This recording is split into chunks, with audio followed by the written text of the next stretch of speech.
Msikilizaji, katika sehemu ya pili tulishia pale ambapo Isa ameapa kwamba pombe anaacha na ataanza kufanya kazi kwa ajili ya kuhakikisha kwamba binti yake anaishi katika mazingira mazuri na anaishi maisha mazuri ambayo anapaswa kuyaishi kama mtoto mdogo, lakini pia kwa ajili ya mustakabali pia wa maisha yake. Na hii ilikuwa ni baada ya kushauriwa na yule jirani yake ambaye anafahamika kwa jina la Baba Sekunda. Alimshauri sana na mwishowe Isa akala kiapo mbele ya binti yake kwamba sasa anabadilika na ataanza kufanya kazi. Ni kweli atabadilika, lakini upande wa pili huku kwa upande wa Jamila katika nyumba ambayo amekwenda kuolewa kimagendo akiwa na nia ya kupata mali, timu hili limeibuka na Dickson ameapa na amewaambia familia yake kwa maana ya mama yake pamoja na yule dada yake kwamba wajiandae kwa ajili ya kuhama ndani ya nyumba hiyo, kwa sababu wanazua vitimbwi kwa mke wake ambaye anashindwa kuishi kwa raha ndani ya nyumba hiyo. Nini kinakwenda kujiri mara baada ya hapo, msikilizaji?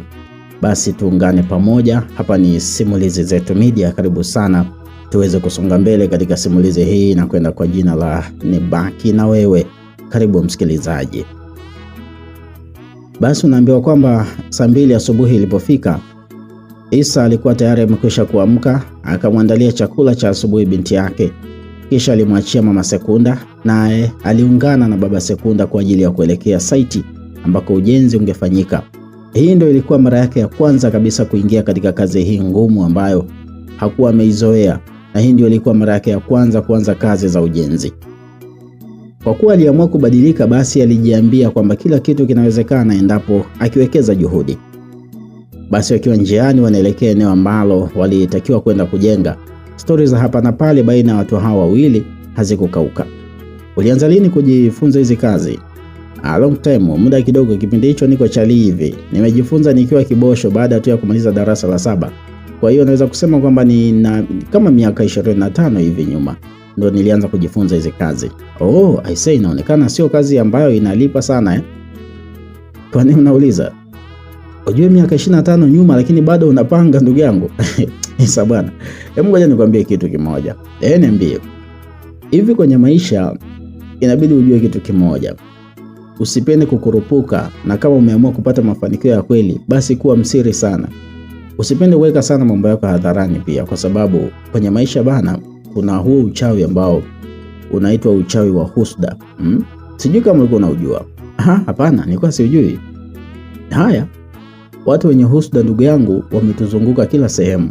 Wapo radhi walale njaa ili kuhakikisha kwamba mambo yako yaendi. Sasa unapotangaza unamiliki nini na nini, unajenga nyumba wapi, unataka kununua gari, watu wataona na watajua tu. Na wakisha jua wanakuroga kwa sababu hawataki waone umewazidi. Wao wanapokuona kwamba hauna kitu ndo furaha yao hiyo. Ukipata wanachukia na wanatamani wakushushe kabisa. Binafsi nina nyumba karibia wilaya zote za Dar es Salaam, nimepangisha, hujui tu. Wewe bwana acha uongo bwana.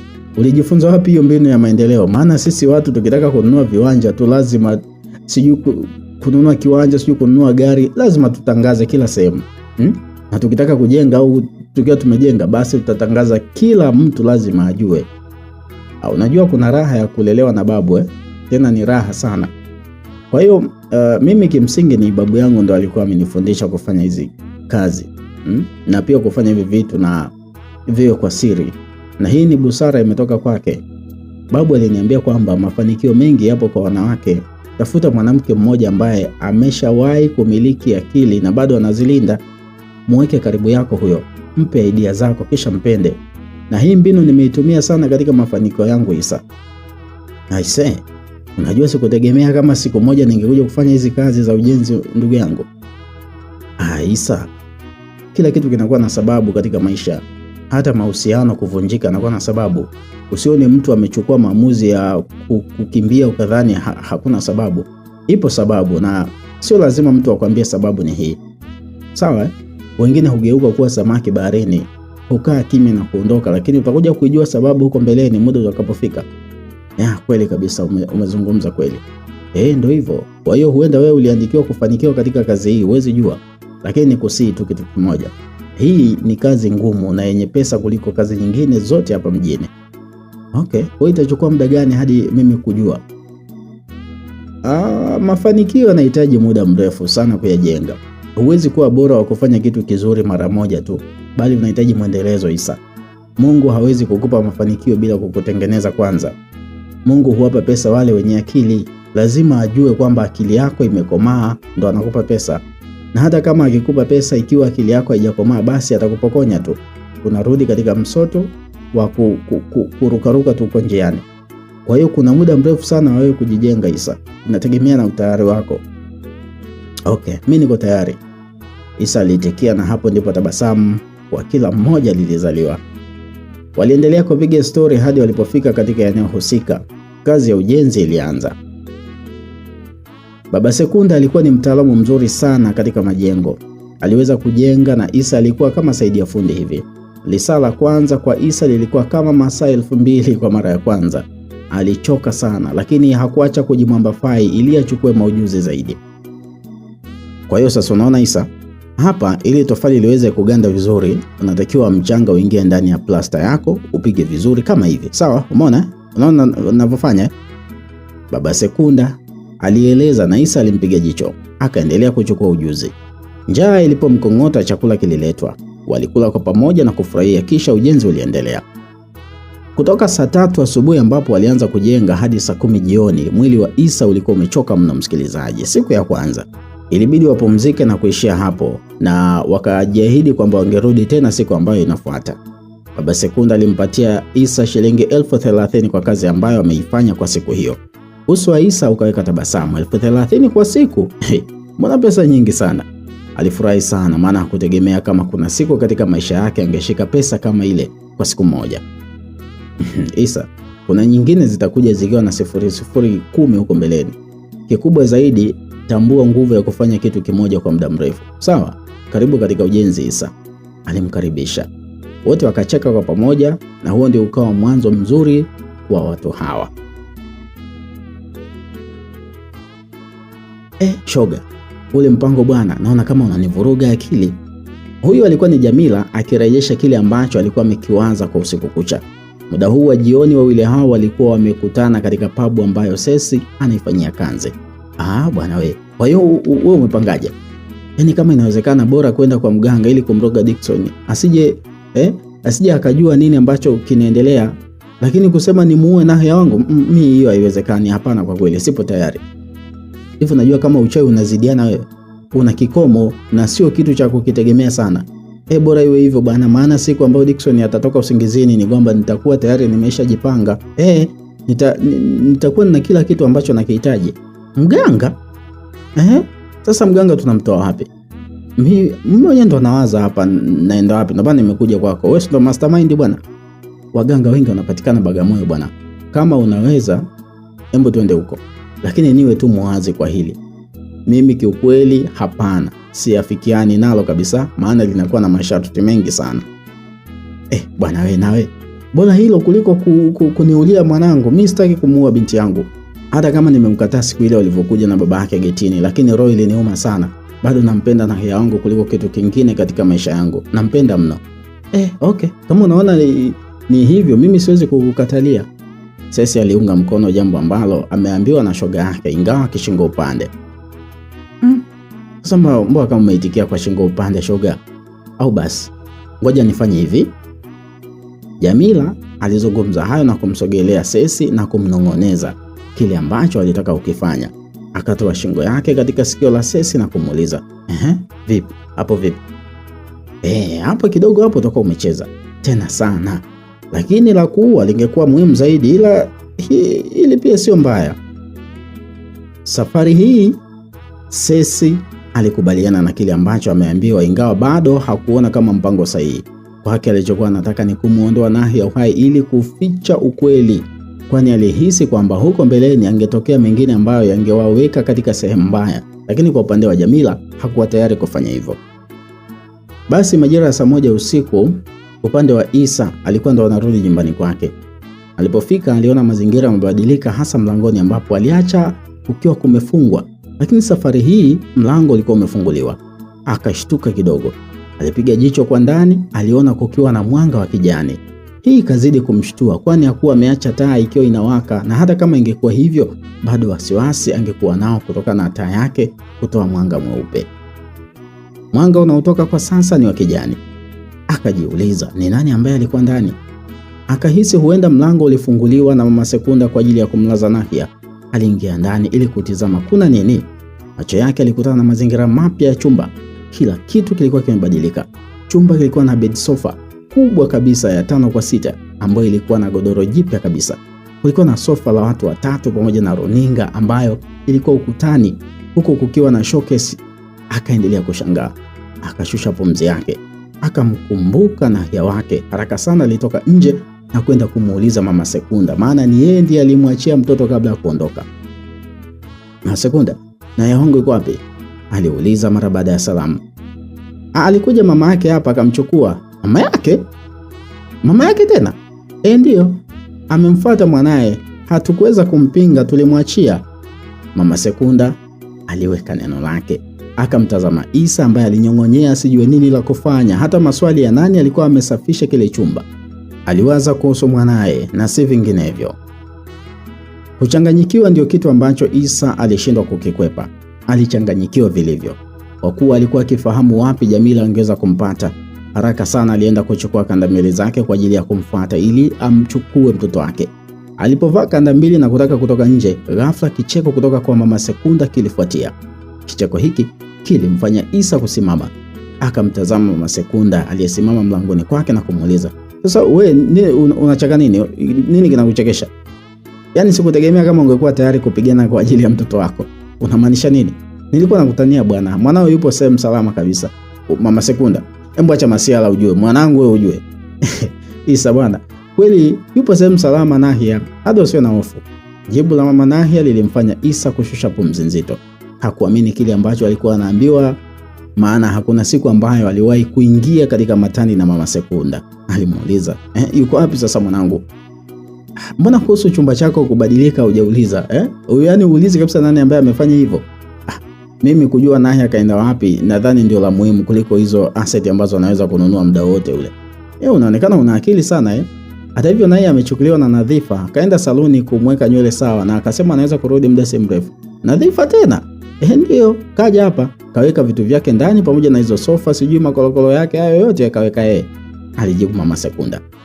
Wakiwa wanaongea, nje ulisikika ngurumo wa pikipiki kisimama. Haraka sana Isa alitoka nje. Aliweza kumuona binti yake akiwa amebebwa na Nadhifa. Asante Mungu. Alishukuru kimoyomoyo huku akipiga hatua hadi alipokuwa Nadhifa na kumpokonya mtoto. Alifoka akisema, "Hivyo kwa nini unamchukua mtoto bila idhini ya babake?" "Sasa kama hivyo unanikaripia mbona hivyo?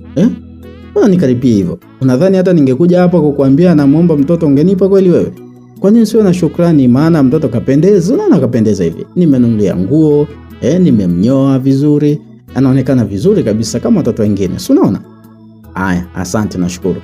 Isa alishukuru kisha aliondoka akielekea ndani. Nadhifa alijaribu kumuita lakini hakuwa na mpango wa kugeuka. Alizidi kutokomea ndani. Hatua zake 10 zilitosha kusimama mara baada ya kuitwa na Mama Sekunda, naye aligeuka kumsikiliza mwanamke huyo. Nadhifa alibaki akiwa amesimama huku akimtizama Isa ambaye hakuonesha kama alikuwa amefurahishwa na ujio wake katika eneo lile. "Nadhani huyu binti unamfahamu tena vizuri si ndio?" Mama Sekunda aliuliza akiwa anamtazama Nadhifa ambaye hakuacha kudodosa vidole vyake. Macho yake yaliingiwa na aibu kama sio wasiwasi. Machozi taratibu yalianza kujikusanya yakisubiri muda wa kufuturu yafuturu vizuri tu. "Ndio namfahamu." Alijibu Isa. Mama Sekunda akamwambia, "Huyu binti anahitaji kufanya mazungumzo na wewe. Hebu msikilize." "Mazungumzo ya nini Mama Sekunda? Kama mwanangu nimempata bwana. Tayari mimi simhitaji tena wewe mwanamke." Isa, hebu nisikilize mimi maana atakachokuambia mimi nakijua. Nadhifa amenielezea kila kitu na hata idhini ya kuvunja kufuli lako ni mimi ndo nimempatia. Ina maana vile vitu ni vya kwake huyu mwanamke?" Ndio, yeye ndo kaweka yeye. Kupendeza kwa kile chumba ni juhudi zake. Usikatae alichokifanya juu yako bali msikilize kile ambacho anataka kukuambia. Mkabidhi kwanza Nahia. Sawa Mama Sekunda, najua nini anataka kuongea na mimi huyu mwanamke na sipo tayari kwa hizi mambo. Sitaki matatizo. Isa, msikilize mwenzako. Kwa nini unashindwa kumpa nafasi? Unashindwaje kumpenda mwanamke ambaye anajua hali yako ya kiuchumi lakini bado anakubali kuacha familia yake ya kitajiri na anakuja kwako? Kwa nini mwanamke kama huyu usimthamini na kumaanisha upendo wa dhati Isa? Nafasi imejaa bwana. Isa alimweka mtoto chini kisha aliingia ndani ambako alianza kutoa kitu kimoja baada ya kingine. Vitu vyote ambavyo viliingizwa na Nadhifa mle ndani vilitolewa nje. Isa alionekana kutokuhitaji kabisa uhusiano na mtu aliyeitwa Nadhifa. Hakutaka kuingia katika mapenzi kwa wakati ule. Bado kichwa chake kiliamini kwamba wanawake wote ni baba mmoja na muda wote wanaweza kumsaliti. Dakika 20 zilitosha kwake kuhamisha kila kitu kutoka ndani na kuvileta nje. Akaviweka mbele ya Nadhifa huku akisema, nadhani sitaki msaada wako kutoka sasa hivi. Sawa? Sitaki msaada kutoka kwako wala kwa mtu yeyote.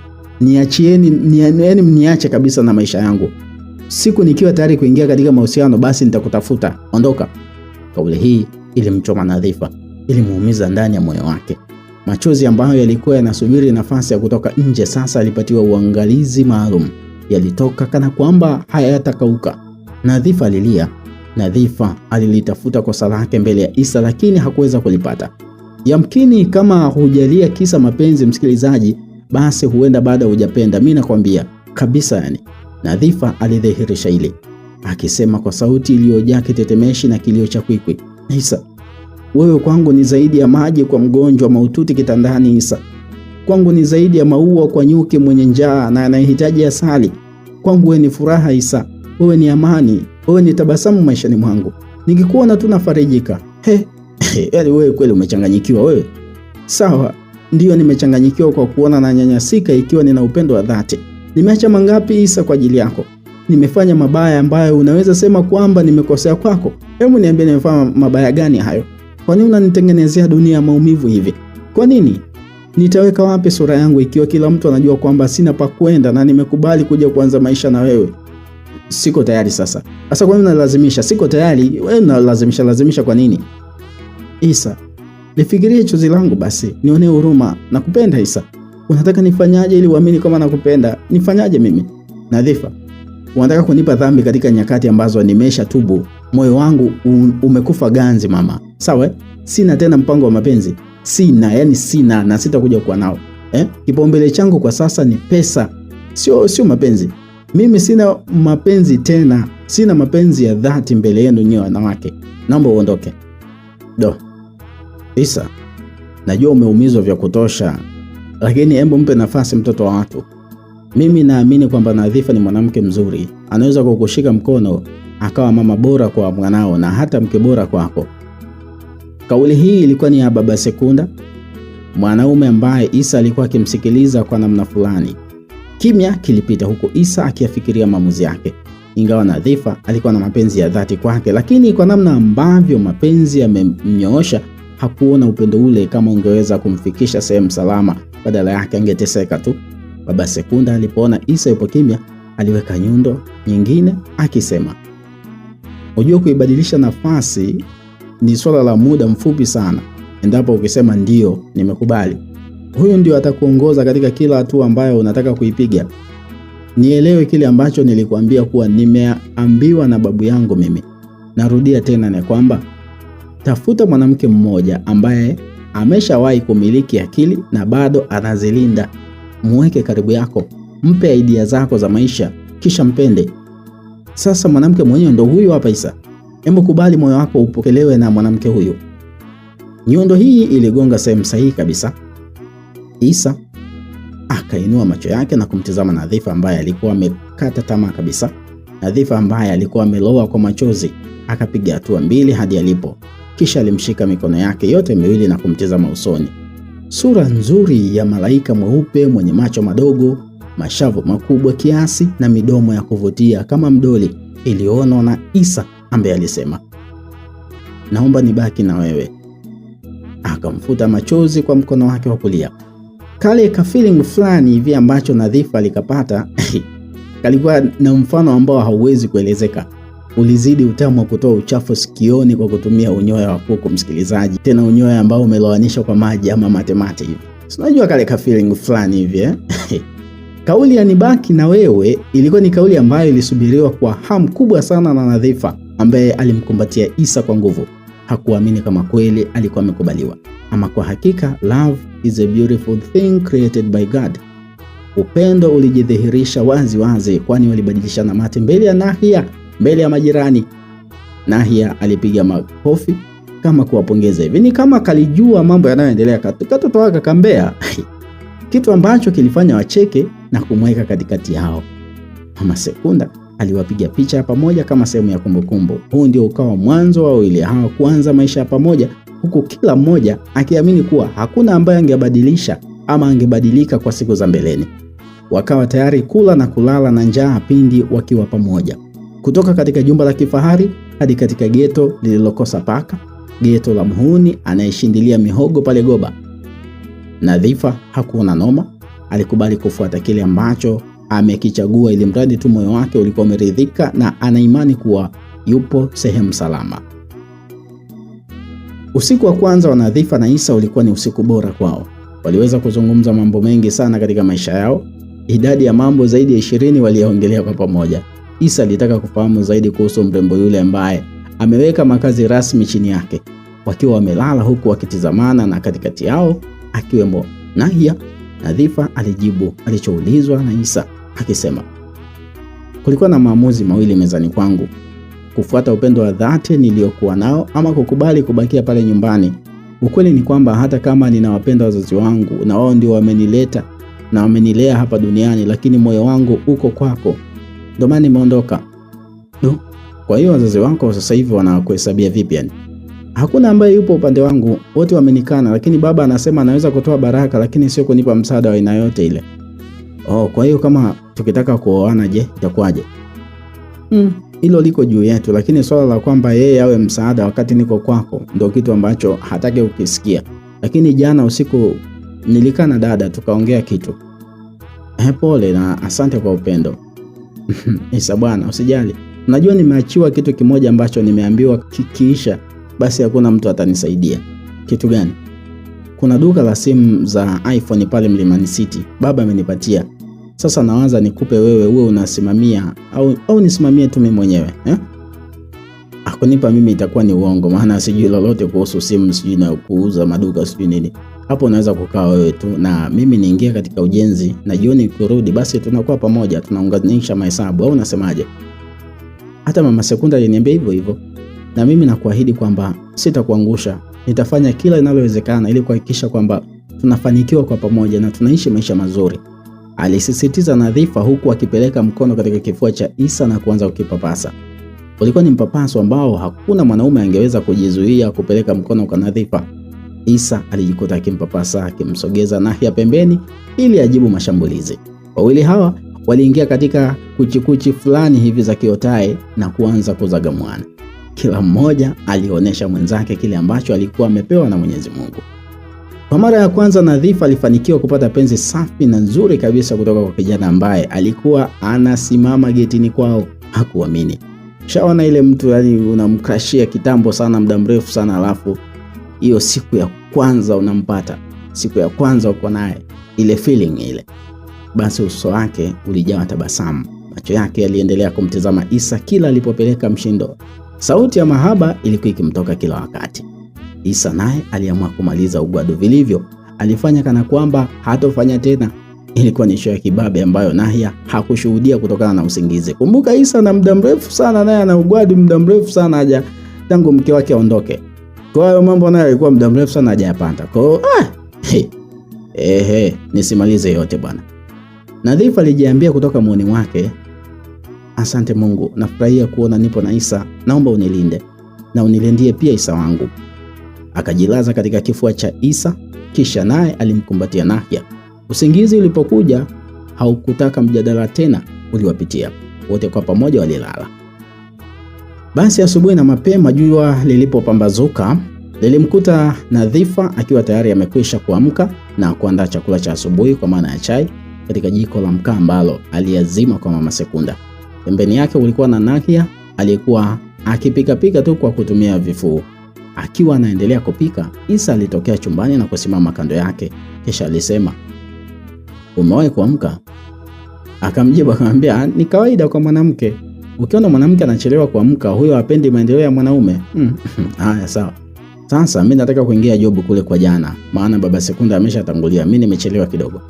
Hausubiri chai maana tayari shaiva. Sawa, andaa basi tunywe haraka haraka. Isa alirudi tena ndani. Nusu saa mbele chai ilikuwa tayari imeiva, walikunywa hadi walipomaliza, kisha Isa aliondoka akiwa kazini ambako amekwenda baba Sekunda. Nadhifa naye alifunga safari yake baada ya hapo na kuelekea Mlimani City kuanza majukumu mapya katika duka ambalo alipewa kuliongoza. Kwa kuwa hakukuwa na mtu wa kumwachia Nadhifa pale nyumbani, bali aliamua kuondoka naye. Wakati haya yanaendelea, upande wa pili kwa Jamila, mambo bado yalikuwa magumu kwake. Familia ilikuwa na kikao kidogo asubuhi hii. Mama Diana alitaka kujua ukweli kuhusu Jamila na namna ambavyo wamejuana na mtoto wake. Hivi nikisema kwamba umeokota kahaba nitakuwa nakosea? Mama Diana aliuliza huku akiweka dharau mbele na wazi kabisa. Alimtizama Jamila ambaye alikuwa amekaa karibu na mume wake. Swali hili lilimuumiza sana. Alitamani kujibu lakini hekima ilimtuliza. Alikaa kimya. Mama, huyu sio kahaba, ni mke wangu. Kwa nini unashindwa kunielewa? Dickson alifoka. Akamtizama Jamila na kumkumbatia. Mkeo? Diana aliweka matani. Akaangua kicheko cha kufa mtu, hali ambayo ilimkera sana Dickson. Alimkoromea. "Wewe chizi, hebu naomba utoke hapa." Aende wapi wakati ni kikao cha wote? Kikao cha familia hiki. Mama yake alikuja juu. Si ndo hapo sasa? Au kisa ili nguchilo lake aliloliokota uwanja wa Fisi Diana alizodoa pia, pasi hata ya kumwogopa kaka yake ambaye alionekana kuwa na hasira vilivyo. We Diana wewe. Hapo usipopaelewa wewe, mimi ndipo napopaelewa. Haitajalisha umemuita jina gani, lakini atabakia kuwa mke wangu. Mke wangu na nampenda tena, mnapaswa kumheshimu kabisa. Sawa? Mbona hata afanani kuwa mke huyu? Binafsi kama kuna ndoa itapita kati yako na huyu binti, labda niyo nimekufa. Yaani hajaniingia akilini kabisa. Nasema hili mbele yake ili ajue kwamba anamchukia na mimi sio mnafiki wa kumteta huko nje. Mama Diana alionyesha chuki yake wazi. Chuki hii ikazama katika mtima wa Jamila ambaye naye aliamua kutoa kinyongo akisema, "Mimi pia sina muda wa kuonesha upendo kwenu. Kila mmoja afuatilie maisha yake." Umeona mkeo anayoyasema sasa? Ni sahihi hivyo? Mama Diana aliuliza. Wenyewe mnamchokoza wenyewe, Sasa mnategemeaje? Yeye naye si binadamu, anapata hasira. Tena mama nakuunga mkono. Huyu mwanamke hata haendani na kaka. Sijui hata amempendea nini huyu, Mwanamke mwenyewe mwembamba, hata tukalio tonye hana hadi mifupa mitupu. Yaani hata ukitaka kushika basi kakalio kaka ni sio utashika nini kakaangu, mifupa mitupu hiyo. Yaani wewe acha tu. Yaani aibu naona mimi mwanangu, wewe acha tu. Mtizama kwa mwili wake lilivyokuwa kubwa, utadhani kibuyu. Diana alimzodoa Jamila ambaye alimkata jicho la kuonya. Alikuwa na hasira zisizokuwa na mfano wake. Laiti kama wangekuwa wawili mahali pale, basi siku hii Diana angetolewa kafara kabisa. Angenyofolewa ulimi huyo. Ona sasa. Mbona mtizama mwenzako hivyo? Kulikoni? Unataka kumroga Mama Diana alimuuliza Jamila. Jamila aliyasikia maneno haya, moyoni bado kulikuwa na fundo la maumivu. Aliona jinsi gani watu ambao walikuwa mbele yake wakimshindilia mitusi ya kila aina, huku akionyesha kuwa hawako tayari awe katika eneo hilo. Maongezi haya akashindwa kuyavumilia. Aliamua kuondoka huku akiwa tayari kukubali tafsiri yoyote ambayo angepewa na watu wale. Umeona alivyokuwa jeuri? Yaani sisi tunaongea hapa mambo kifamilia, yeye anaondoka. Mama Diana alizungumza. Achana naye huyo, dawa yake mbona inachemka tu? Diana alizungumza. Hakuna cha dawa wala cha nini. Margaret atabakia. Okay. Hapa hakuna cha dawa wala cha nini. Margaret atabakia humo ndani kama mke wangu, na mkishindwa kumheshimu basi ninyi ndo muondoke kama nilivyowaambia jana. Sawa? Sahau mwanangu. Yaani tena sahau kabisa kwamba kuna kitu kinaitwa kuondoka, kwamba sisi tutakubali eti kufanya hivyo kuondoka. Sahau. Mama Diana alimwambia mwanae huku hasira zikiwa mbele yake kabisa. Basi wakati haya kiendelea, Jamila alienda hadi chumbani kwa Diana ambako alifika katika kabati lake. Alitafuta sidiria hadi alipoipata, kisha alitoka nayo na kwenda katika chumba cha Mama Diana. Huko aliweza kuchukua mtandio wake ambao alikuwa akiupenda kwa sana, aliondoka navyo. Alienda chumbani kwake ambako hakudumu sana. Alichukua mkoba, akaweka nguo zote katika mkoba ule wa begani, kisha huyo alitoka nje. Sijui anapeleka wapi. Sijui kando anapeleka kwa waganga kule. Haya. Wakiwa wanaendelea kuzungumza, Jamila alipita na mkoba wake mdogo, kisha akawatazama Diana na mama yake huku akiwachambua kwa dharau kabla ya kumwaga mumewe. "Naenda kwa Sesi, tutaongea nikirudi."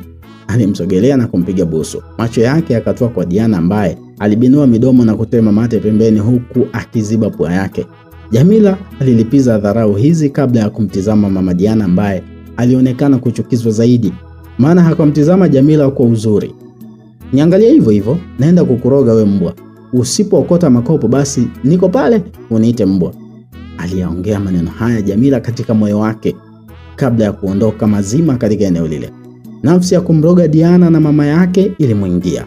Alikuwa tayari kufanya hivyo ili kulinda heshima yake katika nyumba yake na hasa kile ambacho anakipigania katika nyumba hiyo.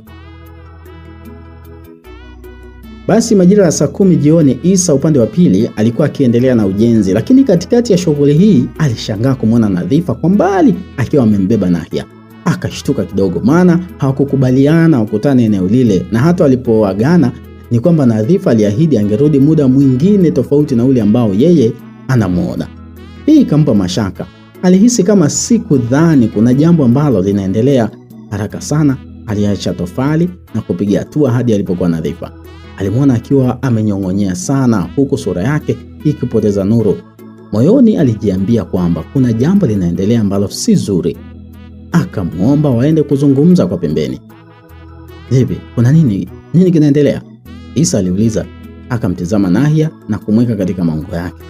Swali lilikuwa ngumu kwa Nadhifa ambaye aliinamia chini huku akianza kudondosha machozi. Isa hakuelewa kwa nini binti huyu anadondosha machozi. Alimuuliza kwa mara ya pili. "Asa unapolia unanichanganya. Hebu niambie kuna nini?" "Naomba uniahidi Isa kuwa utabaki na mimi." "Ni hilo tu au kuna jingine?" "Niahidi tu." "Ya, nitabaki na wewe. Naomba uniambie nini ambacho kinakuuliza sasa, eh?" "Mama alikuja pale ofisini akiwa na vibali vyote vya duka. Kanifukuza na akasema hataki kusikia lolote kuhusu mimi kusimamia ile duka." Nadhifa alisimulia huku machozi yakimdondoka. Maumivu yaliyokuwa akiyapitia katika moyo wake ni yeye mwenyewe ndio alikuwa akitambua hili. "Sasa kwa nini mama kafanya hivyo?" Akamwambia bado analazimisha niolewe na Ahmed, wanataka hilo. "Aise, pole na basi nyamaza. Naomba usilie tena." Isa alijaribu kumpoza Nadhifa huku akimkumbatia, akimfuta pia machozi. "Isa, wewe ndio msaada pekee katika maisha yangu kwa hivi sasa. Sina pa kwenda. Sina mtu ambaye anaweza kusimama mbele yangu na kunishika mkono. Dunia yangu ipo mikononi mwako. Naomba tupambane wote kwa pamoja hadi tufanikiwe. Na usijali, kila kitu kitaenda sawa. Nabaki na wewe Nadhifa, sawa?" Isa alisisitiza, akaendelea kumliwaza Nadhifa. Matumaini kwamba maisha yao yangekuwa mepesi kwa kile kinachotokana na duka sasa yalififia. Mwanzo mgumu ukawa mbele yao. Dua na sala pamoja na imani ndio kitu ambacho walikuwa wakikihitaji sana kwa wakati huo. Isa akawa tayari kubaki na Nadhifa. Hata Nadhifa naye alikuwa tayari kubaki na Isa kwa ajili ya kusongesha maisha yao. Isa aliendelea na ujenzi hadi pale ambapo alimaliza, kisha alipewa pesa na Baba Sekunda kama kawaida, akaongozana na familia yake kurudi nyumbani. Nadhifa akiwa amembeba mtoto alitembea kando ya Isa ambaye alikuwa amemshika mkono. Barabara ikala nyayo, nyayo pia ikala barabara. Taratibu walitembea hadi walipofika katika eneo la kuvuka ili waingie upande wa pili. Wakati wanasubiri kuvuka, kuna gari ambalo lilikuja na kusimama kama mita 40 hivi kutoka eneo lile, yakiungana na mengine kama mawili hivi. Katika gari lile kulikuwa na watu wawili ambao si wengine bali ni Jamila pamoja na rafiki yake wa muda wote ambaye ni Sesi. Rafiki mchafu, rafiki mbaya huyo. Ni jicho la Sesi ambaye aliwaona kina Isa wakiwa wanasubiria magari yasimame vizuri ili waweze kupita. Haraka sana akamtonya rafiki yake kwa kumwambia, "Wewe, yule pale, yule si Isa yule. Yupo na mtoto wake pamoja na Nadhifa. Inaonekana kama ni wapenzi hivi. Alafu yule aliyebebwa ni mwanao kabisa yule." Macho ya Jamila yalisafiri hadi alipooneshwa. Kweli aliweza kumwona Nadhifa ambaye alikuwa amembeba mtoto huku akiwa ameshikwa mkono na Isa. Japokuwa alimwacha mtu huyu, lakini kitu kinachoitwa wivu hakuweza kukikwepa. Nafsi yake ilijawa na husda. Wivu ukamtafuna ndani ya moyo wake. Akabana midomo yake kabla ya kusaga meno. Misuli ikamtoka huku akihema juu. Alifoka. "Kwa nini Isa namkabidhi mwanangu kwa yule malaya yule? Unaona? Nilikwambia. Nachukia, nachukia sana. Anajua nimempataje au anajishebedua tu. Tazama miguu ilivyomchomoka, utadhani kangaroo." Utaendelea kuchukia ukijifanya ujui nini nakwambia wewe? Unamaanisha nini? Kwani nilikwambia nini unatakiwa kufanya? Lakini hukunisikia. Unaona sasa? Mwanangu anashikwaje na watu wasioeleweka? Kwa nini? Wewe Jamila wewe, utanuna bure tu, lakini fahamu kwamba kama Nahia akilelewa na mama mwingine, basi jua hutokaa utambulike kama mama yake. Sio kwa mwanao tu, hata jamii inayokuzunguka, na atakuchukia maisha yako yote. Unataka ubakie katika kumbukumbu mbaya za mwanao? Ngoja niende nikamuonesha mpuzi huyu. Jamila alinong'ona huku akitaka kufungua mlango, lakini alizuiliwa. No. Subiri, ngoja kwanza. Tulia, hiyo haitosaidia bwana. Nataka niache bwana, nataka niende nikamfanyizie mpuzi huyo. Wewe bwana, tulia. Hapo utakuwa unakosea. Relax. Sasa kwa nini tulie?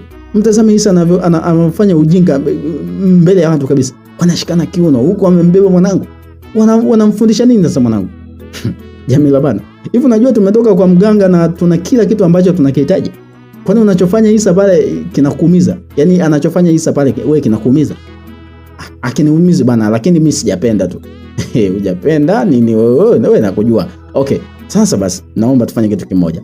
Tufanye kile ambacho nilikwambia kuhusu kumuua mtoto. Tukifanya hivyo itakuwa vizuri. Tena tukifanya sasa hivi. Kwa hiyo tuwagonge wote. Ndio. Mimi ndo dereva hapa. Najua namna ya kuwagonga, sawa? Uzuri gesi imesimama na subiri mataa yapite. Wewe subiri mataa kiwaka tu, mimi najua cha kufanya. Kesi nzito hiyo ujue. Wewe najua nini la kufanya. Nampigia Isa simu wakati atakapotaka kuvuka tu, hapo nitakuwa nimefanikisha ninachokisema. Sasa wasipokufa wataweza bwana, lazima wafe bwana. Okay, fanya hivyo. Jamila aliamuru kuonekana kuwa alikuwa tayari kuona familia yake ikipoteza maisha mbele ya macho yake. Dakika 2 mbele watu waliruhusiwa kupita. Isa akawa mbele na Nadhifa akiwa nyuma. Kama ambavyo walikuwa wamedhamiria kufanya, walitoa gari kwa mwendo wa kidebe ambao uliwafikisha katika eneo lile huku simu ikipigwa. Kwa bahati nzuri simu ya Isa ilikuwa imezima. Hii ndio bahati kwake, kwani waliambiwa, "Samahani, namba unayopiga haipatikani kwa sasa." Wakaishia kumtizama Isa ambaye alifanikiwa kuvuka, kisha akamdaka mke wake na walisonga mbele. Shenzi, alilalamika Jamila kwa hasira huku akiwatizama kina Isa ambao walikuwa hawana habari yoyote. Waliendelea kupiga stori kama kawaida. Tutajaribu nafasi nyingine, tuondoke. Sensi aliwasha gari na waliondoka katika eneo lile, lakini Jamila alikuwa na hasira ambazo haziwezi kusimuliwa kwa urahisi. Ndani ya ukumbi maarufu wa Dar Live alionekana kijana wa makamo ambaye hakuzidi miaka 27 hivi, akiwa anachezea simu yake muda wote. Mkononi alishika glasi ya wine. Kuna nyakati alikunywa na nyakati nyingine alichezea simu. Alikuwa akienda kulia na kushoto kana kwamba kulikuwa kuna kitu ama mtu anamsubiria, kwani macho yake hayakuacha kutizama kila sura ambayo alikuwa anaiona ama alikuwa akiona ikiingia ndani pale. Akiwa anaendelea kushangaa, kuna mwanaume ambaye alikuja na kusimama kando yake, naye akageuka. Aliweza kutabasamu huku akimlaumu. "Umechelewa Mudi." Yule kijana alimuita mwenzake kwa jina la Mudi. Sorry, nilikuwa natafuta taarifa zake zaidi." Umejua anapokaa? Ndio. Anaishi Goba. Kwa hiyo nakusikiliza wewe Hamed. Mudi alimtambulisha kijana huyu kwa jina la Hamed. Huyu anaitwa Hamed Serif Mahmoud. Mwanaume handsome na mwenye hadhi ya kuitwa handsome kweli kweli. Alikuwa mahali hapo kwa lengo moja tu, kupokea taarifa ya awali kutoka kwa mtu ambaye amemtuma ili kumfuatilia Isa. Majira haya ya usiku wa saa 3 ndio alikuwa anapata mrejesho. Baada ya kupewa mrejesho, sasa anasubiriwa kutoa jibu. Kama itawezekana, hakikisha kwamba unamuua na maiti yake na iona kuanzia kesho. Sawa? Hamed alitoa amri. Boss, ujue yule Isa sio mtu rahisi sana kama ambavyo nadhani. Wewe unamaanisha nini? Yaani, kuna mtu anafanya naye kazi. Anasema kuna siku walienda kuiba katika nyumba ya baba Nadhifa, lakini walikutana na Isa. Walikuwa 4, lakini Isa aliwapiga tena kipigo cha mkakoko yani. Yule mtu anapiga balaa, ana staili nyingi sana za mapigano. Usimchukulie kilaini. Kauli hii ilimfanya Hamed kuangua kicheko kana kwamba anachekeshwa, kisha alikejeli. Mlinzi wa getini apige mapigano mbalimbali? Wewe mpuzi nini? Yeah boss, anapiga. Yule anapiga bwana. Mudi, Unataka nikufundishe kazi? Wewe ni mwanaume bwana. Hebu pambana bwana. Hapana, lakini kama umedhamiria just fine, ila jua kwamba unaingia katika vita na mtu ambaye ni hatari sana, ambaye hasimuliki. Wewe bwana, mimi sijawahi kumwogopa mtu. Haya, natambua na sio kama sijui, najua. Na kama hivyo basi ni sawa. Mimi naweza kufanya hiyo kazi. Sio kwamba siwezi, nakutahadharisha tu kwamba lolote linaweza likatokea. Hiyo kazi mimi naiweza, tena mchana kweupe. Ila nakupa tahadhari bwana. Chochote kikitokea. Afu wewe au sikia. Fanya hivi, wewe dili na mtoto wake. Mteke mtoto wake, then next day mteke yeye. Tukae naye chini. Tumwambie kwamba anatakiwa kuachana na Nadhifa, otherwise familia yake itaangamia yote. Au unasemaje? I think hiyo ndio njia sahihi sasa, lakini sio kumvaa hivi kizembe yule jamaa. Yule jamaa ni mbaya, ni mnoma hivyo wewe. Haya poa, wewe acha maneno mengi. Kesho namtaka mwanae. Make sure hili halijulikani, sio Nadhifa wala mtu yoyote nje ya sisi. Na hata kama Nadhifa akijua, basi iwe amejua kipindi ambacho yupo chini yangu tayari. Sawa? Okay, I will keep it safe boss. Kwa maana nitatunza hii siri salama boss. Mudi aliitikia kisha aliondoka katika eneo lile huku akiwa na kazi nzito mbele yake. Vita vikali vilivyosababishwa na wivu wa mapenzi vilizaliwa, msikilizaji. Hamed alikuwa tayari hata kumuua Isa ili ampate Nadhifa wake. Nguvu ya pesa aliyokuwa nayo ilimwambia angeweza kufanya jambo hili kwa namna yoyote ile, ijapokuwa alishapewa onyo kwamba anakwenda kupambana na mtu hatari zaidi kuwahi kutokea. Ilikuwa yapata majira ya 2 asubuhi. Isa alikuwa akiagana na Nadhifa kwa ajili ya kuelekea katika shughuli zake kama ilivyokuwa kawaida. Walikuwa wamesimama katikati ya mlango huku mikono ya Nadhifa ikiwa katika mabega ya Isa. Hata mikono ya Isa ilikuwa katika kiuno cha mwanamke huyu ambaye aliamua kumpenda rasmi. "Nikuletee nini leo?" aliuliza Isa akiwa ameweka tabasamu.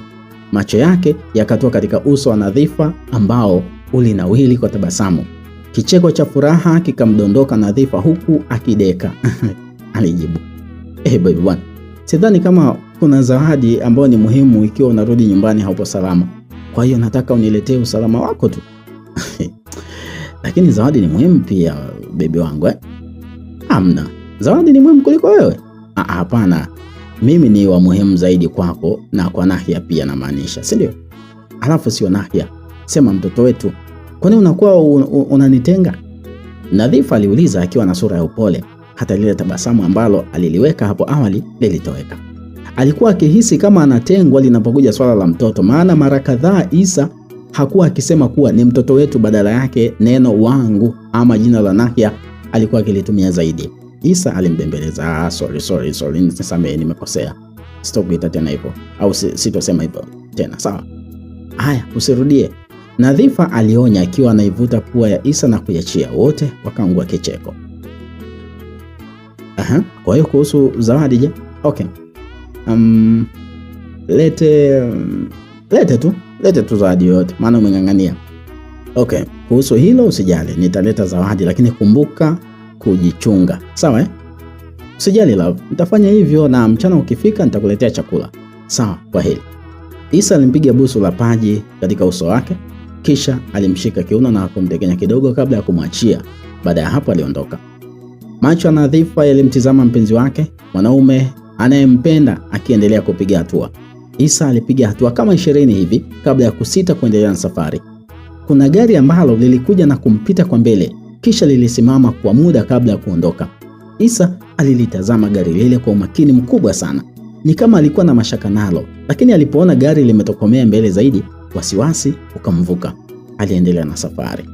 Nadhifa ambaye alimtizama Isa hadi anazama, alirudi tena ndani, kisha alimbeba Nahia na kuelekea kisimani ambako aliteka maji. Akiwa anarudi, Nahia aliona kundi la watoto wakicheza. Wengi wao walikuwa wamemzidi umri, lakini pia kulikuwa na kundi jingine la watoto wa rika lake. "Shushe mama cheze, shushe mama ncheze," Nahia aliomba huku akiwa anang'ang'ana kuteremka mgongoni kutokana na utoto wake. Basi alitamani michezo yao. Kilio kikamwanguka. Nadhifa alijifikiria kama mteremshe mgongoni ama aendelee na safari. Wazo la kwanza likawa ni kumwacha, kwa sababu wale watoto walikuwa ni watoto wa majirani pale, hivyo wasingeweza kumfanya jambo lolote baya. akamteremsha na kumuongoza kuwafuata wenzake. Sekunda, Nahia anataka kucheza na ninyi, hakikisha kuwa haendi mbali, sawa? Alitoa maagizo kwa Sekunda ambaye alikuwa kama kiongozi wa kundi, kisha naye akaelekea ndani kwa ajili ya kuandaa chakula. Kitendo cha kuzama ndani tu lilikuwa ni kosa ambalo hakupaswa kulifanya kwa nyakati hizi, kwani katika eneo ambalo Nahia alikuwepo lilikuja gari na kusimama, kisha mwanaume wa makamo ambaye hakuzidi miaka 35 aliteremka. Mwanaume huyu hakuwa mwingine bali ni Mudi, kijana aliyetumwa na Hamed Serif kwa ajili ya kumteka Nahia. Mudi alipoteremka katika gari, alienda kuwagawia watoto wote Big Bomb kama zawadi. Alijifanya kuzungumza nao baadhi ya maneno. Watoto nao wakajua wamempata anko ambaye anawapenda sana, anawapa vijizawadi. Sio watoto tena. Wakampa urafiki. Hata alipombeba Nahia na kumweka katika mikono yake, walidhani kuwa ni mtu anayependa watoto. Hili hawakushughulika nalo kabisa. Wakaendelea na michezo yao. Dakika moja mbele, Mudi aliingia ndani ya gari na Nahia bila hata kuchelewa aliwasha gari na kwa mwendo wa kidebe aliondoka katika eneo lile. Watoto wakaendelea na michezo yao huku wakifurahia Big Bomb. Hakuna ambaye alihoji kuhusu Nahia, amekwenda wapi, yule aliyemchukua ni nani, kwa nini aondoke naye. Kila mmoja alifurahia utamu wa pipi. Watoto hawa wakasonga mbele zaidi kwa ajili ya kuwatangazia marafiki zao kuwa wamepata pipi kutoka kwa anko mpya ambaye aliwaonesha upendo wazi wazi. Mtoto wa kwanza kushtuka kwamba Nahia hayupo katika kundi lao alikuwa ni Sekunda. Alipotazama katika kundi la watoto ambao anacheza nao, hakumuona Nahia. Haraka sana aliwauliza wenzake, Nahia yuko wapi? Si yule anko kamchukua. Mmoja wa wale watoto alijibu, Mungu wangu, amemchukuaje? Ngoja nikamwambie shangazi. Sekunda alitamaki akiwa anapiga hatua hadi ndani ambako alitoa taarifa kwa Nadhifa. Nahia amechukuliwa na anko. Kaenda wapi sijui, lakini ameingizwa kwenye gari. Taarifa yenye kutolewa na mjumbe ambaye alitetemeka mwili ilikuwa ni taarifa mbaya na yenye kushtusha zaidi. Taarifa hii yenye kushtua ilikuwa ni taarifa iliyosambaa kwa kasi ya ajabu sana, mithili ya maji sakafuni. Ilihitajika dakika 10 tu ili Isa apate taarifa hii. Pindi Isa alipopata taarifa, aliingia katika hasira. Alichukia mara baada ya kuambiwa Nahia amechukuliwa. Akauliza ameenda wapi? Jibu lilikuwa katika mfumo wa masimulizi tu. Sekunda alisimulia namna ambavyo hali ilikuwa hadi Nahia anachukuliwa na watu ambao walikuja na gari. Mikono ya Isa ikatetemeka. Meno yakashindwa kushirikiana na taya ili kuzalisha maneno mazuri. Alikuwa na hasira ambazo hazikuwa na mfano wake. Mara 10 ya simba aliyechukuliwa mtoto wake angeweza kushukuru na kutofanya vurugu kuliko haya ya Isa. Kumpanda kwa hasira hizi kulimfanya hadi amrandue makofi 3 Nadhifa huku akifoka. Hivyo nilikwambiaje? Nilikwambia nini kuhusu mwanangu? Nilikwambia nini? Lakini mume wangu, mimi nilikuwa napika, yeye akawa analilia wenzake akaondoka. Nadhifa, usinifanye mimi mjinga, sijui kama unanisikia. Usitake kunipanda kichwani Nadhifa. Mimi sijafanya kusudi, sijafanya mimi. Mtafute Nahia popote pale alipo. Namtaka mwanangu hapa. Vinginevyo kama sitampata mwanangu, utakuja kuniona mbaya katika nyakati ambazo hukutarajia. Isa alimchimba mkwara kisha aliondoka. Huu ndio ukawa upande mwingine wa kijana mlinzi ambaye alitegemea kazi ngumu kuingiza pesa. Huu ndio ulikuwa upande sahihi wa Isa ambaye alimpenda binti yake. Lilipokuja swala la binti yake, Isa hakutaka mchezo. Alichanganyikiwa vilivyo. Hakuwa ni mtu mwenye kuelewa pale utani unapovuka mipaka, hasa kwa binti yake. Leo hii Nahia hayupo nyumbani na hajulikani wapi amekwenda, lakini mtu wa kwanza ambaye aliona anapaswa kuwajibika ni Nadhifa ambaye aliachiwa mtoto huyu na kupewa onyo. Mtihani mzito ulikuwa kwa Nadhifa ambaye hakujua angeweza kumpata wapi Nahia. Alijikuta akihangaika huku na kule katika kumtafuta, lakini hakuweza kumpata. Alienda kulia na kushoto. Goba nzima alihangaika, unaambiwa, kumtafuta Nahia, lakini bado zoezi lilikuwa gumu. Nani amemchukua Nahia? Nini lengo lake? Ilikuwaje? Ndio maswali ambayo alishindwa kuyapa majibu kabisa. Jioni ilipoingia, ilimrudisha Nadhifa nyumbani akiwa mikono mitupu. Hakuwa na Nahia wala gauni ambalo amevaa Nahia kwa siku ile. Alichanganyikiwa. Alikosa amani katika moyo wake. Kama huu ni mchezo kati ya wewe na familia yako kuhusu binti yangu, basi nitakuja kuwafanyia kitu kibaya ambacho hamtakaa muamini Nadhifa. Nakwambia. Mkwara huu ulitoka kwa Isa ambaye alipiga ngumi ukutani wakati wakiwa chumbani. Namtaka mwanangu. Nimesema toka nenda kamtafute. Isa alizidi kufoka. Licha ya kuwa usiku, lakini Nadhifa alikubali kuingia mtaani na kumtafuta Nahia, huku Isa naye akijitoa kafara kumtafuta binti yake. Kiza kikawameza wote kwa pamoja. Walizunguka katika maeneo mengi ya jiji, lakini hawakufanikiwa kumpata. Kutoka saa 1 usiku walipoanza kumtafuta hadi saa 11 alfajiri, walirudi nyumbani wakiwa watupu, wakiwa hoi, wamechoka. Itakuwa amemchukua Jamila. Hili lilikuwa ni sauti ya Nadhifa akijaribu kudhani mbele ya Isa. Sauti hii haikupimwa uzito wake. Isa aliamua kuifanyia kazi. Asubuhi ile ile alitoa panga katika pembe ya mlango, akaweka kiunoni. Kilichofuata ilikuwa ni kufunga safari kuelekea Masaki kwa ajili ya kumfuata binti yake. Akiwa ndani ametulia, Jamila alisikia mlango wa getini ukigongwa kwa nguvu mno. Ngongo. Hii ikampa majibu kuwa kuna mtu ambaye alikuwa anagonga. Haraka sana aliinuka na kwenda jikoni ambako aliacha mboga ikitokota, akaipua, kisha alirudi tena sebuleni. Kwa bahati nzuri siku hii watu wengine walikuwa wametoka, hivyo ndani alibaki yeye mwenyewe. Akataka kwenda kufungua mlango, lakini alisita mara baada ya kuhisi huenda ni kina Diana wanarejea kutoka kule ambako walikuwa wamekwenda. Mtu aliyekuwa mlangoni akazidi kugonga zaidi na zaidi. Hii ikamkera, maana hakuwa anapenda sana kushurutishwa. Kwake alipendelea afanye mambo kwa idhini yake mwenyewe. Kwa hiyo swala la mtu kugonga mlango mara nyingi tena kwa nguvu ilimchukiza. Baada ya kuhakikisha kwamba kila kitu amekwisha kukifanya kwa uangalifu wa hali ya juu, alienda kufungua mlango. Mbele ya macho yake alikutana na Isa ambaye alikuwa amefura kwa hasira mno. Alimuuliza, "Umefuata nini wewe mbwa?" "Namuomba mwanangu." "Nasemaje wewe? Yupo wapi mwanangu?" Isa naye alirudisha swali huku akizungumza kwa hasira. "Mtoto, we chizi vipi? Hebu nitokee basi." Safari hii alisema akiwa anataka kufunga mlango, lakini mkono wa Isa ulizuia mlango ule. Akiuliza kwa kufoka, "Yupo wapi mwanangu nimekuuliza?" Ilikuwa ni swali lililoambatana na kuchomolewa kwa panga katika kiuno. Alimtisha Jamila ambaye hakuonesha kama alishtushwa na kitendo kile. Alikejeli, "Wewe umedata, si ndio? Sitaki uchawi asubuhi hii. Toka kwangu kabla sija kuitia mwizi. Toka." "Oya we, acha masiara. Yupo wapi Nahia? Na kuuliza mara ya mwisho." Safari hii nguo ya Jamila ilishikwa vilivyo shingoni, kisha alivutwa kwa pembeni huku panga likiwekwa sawa. "Niache bwana, wewe vipi?" Jamila alifoka. Akamtizama Isa kwa hasira. Hakuacha kuhema juu huku akijitoa katika kifungo chake. "Jamila, ulishamsusia mtoto. Naye sio damu yako. Nipe mwanangu niondoke naye."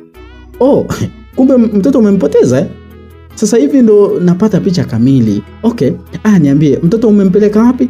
Na ole wako useme kwamba mtoto wangu amepotea. Haki Isa, utakuja kumzaa. Utamzaa nakwambia."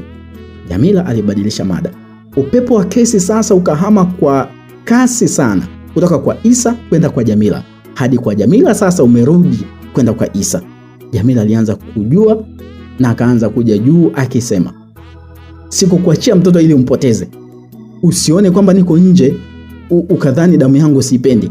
Nisikilize Isa, namtaka mtoto wangu. Nenda ukamtafute. Jioni ya leo namtaka mtoto wangu. Vinginevyo utaozea jela. Kila laheri." Mlango ulifungwa na Isa alibaki njiani. Alibaki njia panda. Hakuna ambacho aliweza kukielewa. Huenda ni kweli mtoto hakuwa katika mikono ya Jamila ama hakuwa katika mikono yake. Sasa nini kinaendelea? Majibu ya Jamila yalimweka Isa njia panda. Aliwaza mno huku akiwa amesimama kitafakari. Akazidi kuchanganyikiwa. Alijaribu kugonga mlango sio chini ya mara 2 kwa mara nyingine, lakini hakukuwa na jibu. Mwishowe aliondoka, lakini kuchanganyikiwa ndio kitu alikuwa nacho. Nani sasa amemteka mtoto? Kampeleka wapi? Na kwa nini? Alijiuliza, lakini maswali yake hayakuweza kupata jibu kamili. Akazidi kuchanganyikiwa. Akiwa ndani, Jamila alienda kulia na kushoto huku akitafakari juu ya kile ambacho ameambiwa na Isa. Haraka sana alimtafuta mmoja wa majirani zake ambao walikuwa ni wambea pale mtaani ili aweze kujua kama kile ambacho ameambiwa na Isa ni cha kweli ama la. Alimpigia simu. "Kwanza wewe upo wapi?" Sauti kutoka upande wa pili iliuliza. "Achana na hilo, nataka kujua mwanangu yuko wapi." Hapana, katekwa, sijui kaibiwa, hata sijui tusemaje." "Kina nani wamemteka? Ilikuwa lini na kwa nini?" Kumbe hauna unalijua Jana kuna watu wamekuja hapa asubuhi na kumteka. Wamemchukua wameondoka naye." Sauti hii ya jirani ilizidi kumchanganya Jamila. Furaha ikampotea zaidi usoni kwake. Aliwaza kuhusu binti yake, aliwaza kuhusu kile ambacho kilikuwa kinaendelea. Kichwa chake kikajaribu kufanya mawasiliano na baadhi ya viungo, lakini hakuna hata kimoja ambacho kilimpa ushirikiano. Mtoto yupo wapi? Akiwa anaendelea kuwaza, ghafla simu yake iliita. Alipoitazama ilikuwa ni namba ya kutoka kwa rafiki yake wa karibu, yani Sesi. Haraka sana alipokea. Shoga, nina ubuyu, njoo samaki hapa haraka sana. Sauti ya Sesi ilisikika kutokea upande wa pili wa simu kabla ya simu ile kukata. Haraka sana Jamila aliondoka nyumbani kwake huku akiwa na hamu kubwa ya kutaka kufahamu ubuyu huo ambao alikuwa ameitiwa na rafiki yake ulikuwa ni ubuyu wa jambo gani. Alifahamu Sesi kwamba ni mtu wa ufukunyuzi ambaye mara zote hawezi kushindwa kitu pindi anapoambiwa. Aliondoka kuelekea samaki. Katika moja ya nyumba za kifahari maeneo ya Mbagala Kuu, alionekana Hamed akiwa anatembea kwa kuteremka ngazi katika jumba. Alipofika chini alikutana na wazazi wake ambao walikuwa wanatazama runinga. Aliwatizama kisha aliwapa salamu kabla ya kukaa katika sofa huku akiwa anachezea simu yake. Hamed hakuwa akiishi maskani ambapo wazazi wake walikuwa wakiishi. Yeye ndio alikuwa mtoto wa kipekee katika familia hii ya mfanyabiashara maarufu Mr. Serif. Akiwa anachezea simu, swali likadondoka. Kila kitu kuhusu ndoa yako kipo tayari. Upande wa Rania wamekubali na baba yako ametoka huko usiku wa jana. Umejiandaaje? Alikuwa ni mama yake aliuliza swali hili. Sasa kwa nini mnafanya vitu bila kunishirikisha? Yaani amniambii mwenyewe, mnajiamulia tu. Hamed naye aliuliza. Unamaanisha nini? Kwani bado moyo wako upo kwa Nadhifa? Mbona anarudi tu? Anarudi na atakuwa hapa kama mke muda si mrefu. Wewe Hamed, acha kuota mwanangu. Nadhifa sio wako tena. Usikute ana mimba huko aliko. Baba yake alimweleza. Never baba. Never, hawezi kuwa na mimba na lazima awe katika mikono yangu. Nadhifa lazima awe wangu. Wewe mtoto. Okay. Kama ni sawa, basi fanya juu chini umpate. As you know, nataka kuwahi Marekani. Kwa hiyo hapa katikati sitaki jambo jingine litokee la kuchelewesha jambo langu, sawa? Sitakuangusha baba. Hivi mwanangu, unajua kwamba Nadhifa amefukuzwa kwao? Ameenda kuishi na mwanaume mwingine. Hana mapenzi na wewe. Na imani ungempatia nafasi Rania, ungefika mbali kuliko kung'ang'ania maumivu. Wazazi wake wamekubali na wapo radhi kila kitu kiende kama ambavyo tumepanga mwanangu. Mama Hamed alimsihi mwanae. Mama, kwani shida ipo wapi? Moyo wangu haupo kwa huyo mtu mnayening'ang'aniza. Najua nini nafanya na Nadhifa atarudi kwangu tu, alieleza Hamed kisha alinyanyuka na kutoka nje. Wazazi wa Hamed mara baada ya kuona swala la ndoa kwa kijana wao limekuwa ngumu kwa upande wa Nadhifa, hawakuona mbadala zaidi ya kumtafutia mwanamke mwingine ambaye alikuwa ni sehemu ya majirani zao. Mwanamke huyu aliitwa Rania Saidi, binti mzuri na mrembo aliyedondokea katika chaguzi ya familia hii. Huyu alikuwa ni mtoto wa mfanyabiashara kama ilivyokuwa kwa Mr. Saif. Rania Saidi hakuwa chaguo la kwanza kwa Hamed. Mara kadhaa wazazi wake walijaribu kuwakutanisha pamoja, lakini muda wa kumsikiliza mrembo huyo hakuwa nao. Bado ndani ya moyo wake kulikuwa na nafasi ya upendo ambayo ilikuwa wazi, na mtu pekee wa kuziba nafasi hii alikuwa ni Nadhifa. Kutokana na hili alijikuta akitafuta njia nzuri ya kumpata Nadhifa, ijapokuwa wazazi wake walikuwa wakimpigania na kumpangia mipango mingine, hasa huwa harusi yake na Rania Saidi. Hamed akiwa nje, simu yake iliita. Aliweka sikioni na kuongea na mtu ambaye alikuwa amepiga simu ile. Hakuwa mwingine bali ni Mudi. Vipi dogo, yuko salama? Ndio yuko salama. Msosi mmempatia kila kitu? Okay. Hakikisheni anakuwa poa hadi pale ambapo baba yake atapatikana. Jioni ya leo kamtekeni. Aje tuzungumze naye vizuri kuhusu ile. Akielewa itakuwa poa, lakini akijifanya mbishi atakiona kile ambacho anakitafuta. Nimekusikia Hamed. Sauti ya Mudi ilikubali na mwisho simu ilikatika. Mwanao ametekwa? Alikuwa ni Suzi ambaye alishika mvinyo huku akiwa amesimama. Mbele yake kulikuwa na meza, huku mbele kabisa kukiwa na Jamila ambaye alikuwa akimsikiliza kwa hamu kubwa sana.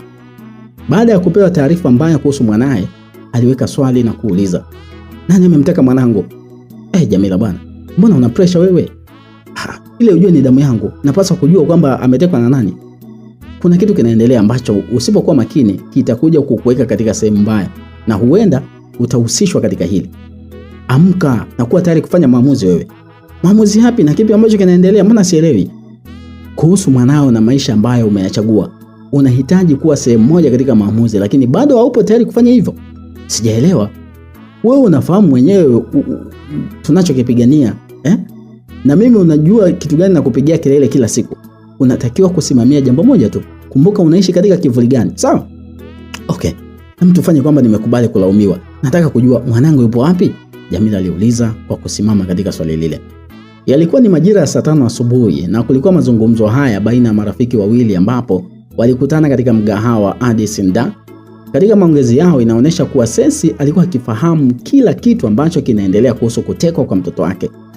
Muda huu alikuwa anamwambia Jamila juu ya jambo hili, ingawaje hakumtaja mtu ambaye alikuwa amehusika katika utekaji huu. Baada ya swali kuulizwa, Cecy alishika kinywaji, akapiga funda moja na kutia chini kabla ya kumtizama Jamila, kisha akamwambia, waliomteka mtoto wako hawana matani kwa sababu wana wivu wa mapenzi na huenda watamuua moja kwa moja. Wewe umejuaje kama mtoto ametekwa na kina nani na kwa nini wamemteka? Ni kina nani hao? Kabla ya kukujibu naomba ujibu ili swali. Nijibu nini? Hili ndio swali langu la mwisho kukuhusu. Unataka binti yako afe ama awe hai? Sasa wewe unaonaje? Kwa nini unaniuliza hilo swali? Mimi naona muue. Tayari mwanya umepatikana wa kufanya mauaji ya mtoto wako. Wewe muue tu. Binafsi siko tayari kufanya hivyo bila kujua nani amemteka binti yako. Nani amemteka wewe binti yangu? Niambie kwanza. Okay. Kuna mtu anaitwa Hamid Serif. Unamfahamu? Hapana. Ndio amemteka mwanangu? Yeah. Ila kuna huyu mtu anaitwa Chande. Mmoja wa watu ambao wanafanya mauaji hapa nchini. Alikuwa katika kikosi cha usalama wa taifa huku akipewa kibali cha mauaji chenye namba BL 202. Huyu mtu ni muuaji wa kutisha kwa sababu alihasi hilo kundi na sasa hivi ni muuaji. Anapokea amri kisha anakamilisha kazi. Huyo mtu hatari. Alitoa simu Cecy na kumuonesha picha ya Chande. Jamila alitizama picha ya Chande vizuri. Moyoni mwake kulikuwa na katazo kubwa kuhusu kukubali mpango ambao ameambiwa. Akaendelea kuanza. Lakini nyundo nyingine ikapigizwa. Upo tayari tumpe kazi ya kumua mwanao? Anapatikana wapi huyu Chande? Hakuhusu kupatikana kwake. Hilo niachie mimi wewe.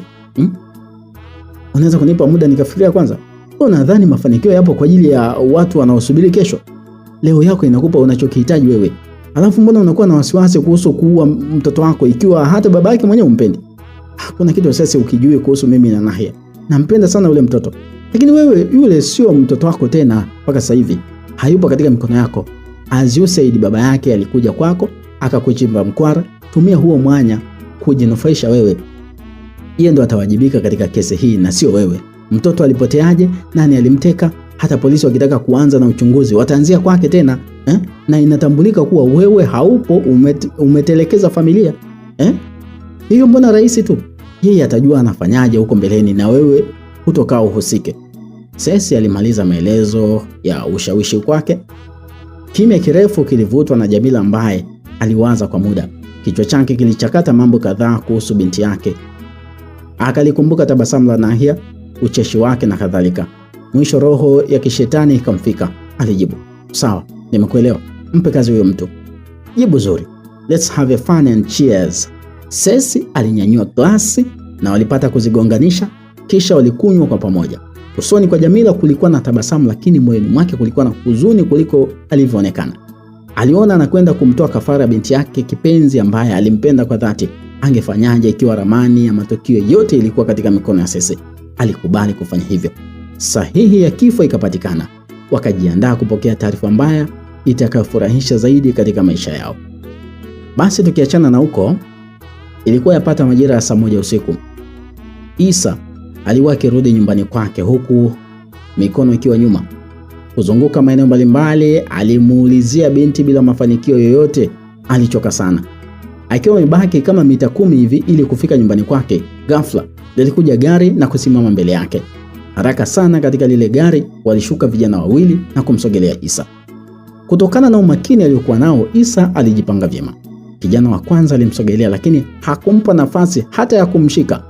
Alimpiga ngumi 2 ambazo alizishusha kwa haraka zilitua kwa kijana huyu ambaye alidondoka chini kama gunia la viazi. Alipotaka kunyanyuka, tayari Isa alikuwa katika mwili wake. Akamshindilia ngumi nyingine 2. Kijana aliyebaki alimtazama Isa namna ambayo alivyokuwa anampiga. Yalikuwa ni mapigo ambayo hakuwahi kuyaona hapo kabla. Kwa namna ambavyo Isa alikuwa akipiga hakutofautiana na Jet Li wala Donnie Yen. Wale wa movie za Kichina mnaelewa. Kung Fu zilikuwa zimeshiba, Taekwondo, martial art zilikuwa katika mwili wake. Basi akajipoza. Alitoa simu yake yule kijana na kuplay video ambayo ilimuonesha Nahia akiita, "Baba, baba." Sauti hii binti yake ilimfanya atulie. Akamfahamu kuwa waliokuwa mbele yake ndio walikuwa wanamshikilia binti yake. "Wewe usicheze. Muda wote binti yako anaweza kufa. Ingia katika gari." Yule kijana ambaye alishika simu alimwamuru Isa. Macho ya Isa yalisafiri hadi mlangoni kwake. Alitazama kama mke wake yupo ama la. Hakuweza kumuona zaidi ya majirani wengine ambao walikuwa wamesimama wakitazama na wakidua kwa kile ambacho kilikuwa kikiendelea. Aliwaambia, "Subirini kwanza nikamwage wife." "Hakuna muda bwana, hebu ingia kwenye gari." Kijana alisisitiza. Sauti yake ikawa kama amri ama neno la rais. Ilipotolewa, jambo la kwanza kwa Isa ilikuwa ni kutii wito tu. Alizama katika gari. Dakika mbili mbele wale vijana waliondoka naye, huku dereva katika ile gari akiwa ni Mudi ambaye hakushuka kipindi vijana wale wakipambana na Isa. Akiwa narudi nyumbani kutoka katika kumtafuta mtoto, Nadhifa alipishana na gari ambalo lilikuwa mwendo wa kasi sana. Alishangaa kwani ile gari ilikuwa mwendo kasi kiasi kile. Alipopiga jicho aliweza kumuona mtu kama Isa hivi, lakini alipuuzia. Akaendelea na safari. Miguu minne ilitosha kumsimamisha. Alishangaa kuona watu wengi wakiwa wamejaa katika nyumba waliopanga. Akashtuka. Mama Sekunda alimuona na kumkimbilia. Alimpa taarifa. Nadhifa, Isa amechukuliwa shoga. Amechukuliwa sasa hivi na hiyo gari nyeusi ulobishana nao. Amechukuliwa. Alizungumza akiwa anarusharusha mikono yake. "Unasemaje? Mbona sikuelewi?"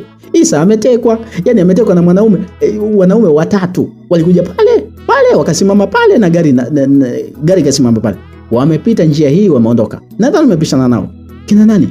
"Hakuna anayejua, sio wote tuko hapa tunashangaa." Ndio ile gari ambayo nimepishana nao kumbe." Ndio hiyo, ndio lenyewe. Walikuja hapa wakapigana, wamepigana na Isa, kumbe mwanaume wake anapigana." Lakini mwisho wamemchukua Isa. Maelezo haya mafupi yaliambatana na maelezo mengine kuhusu wapi Isa lile gari lilikuwa limeelekea. Bila hata kuchelewa, Nadhifa alisimamisha pikipiki ambayo ilikuwa inapita mbele yake. Kulikuwa na safari ndefu ya kulifuatilia gari kwa ajili ya kumpata ama kujua wapi Isa alikuwa amepelekwa. Msikilizaji, Isa tunafahamu kwamba anakopelekwa ni kwa Hamed. Lakini nini kitakwenda kujiri? Yale makubaliano ambayo Hamed anataka kuyafanya na Isa yatafikiwa na nini ambacho kitaendelea? Basi tukutane katika sehemu ya 4 tufahamu muendelezo wa simulizi hii. Inaitwa Nibaki na Wewe. Imeandikwa na Sam Dafu. Tafadhali tuambie kwamba unatusikiliza ama unasikiliza simulizi hii ukiwa wapi msikilizaji. Andika hapo katika sehemu ya comment. Upo nchi gani? Upo maeneo gani? Tafadhali tuandikie hapo. Mimi naitwa Mr. Tuliano, hapa ni Simulizi Zetu Media. Unaweza kujiunga nasi katika grupu letu la WhatsApp kupitia nambari 0757567253. Utajiunga na familia kubwa kabisa yenye upendo ya Simulizi Zetu Media. Asante sana, tukutane katika sehemu ya 4.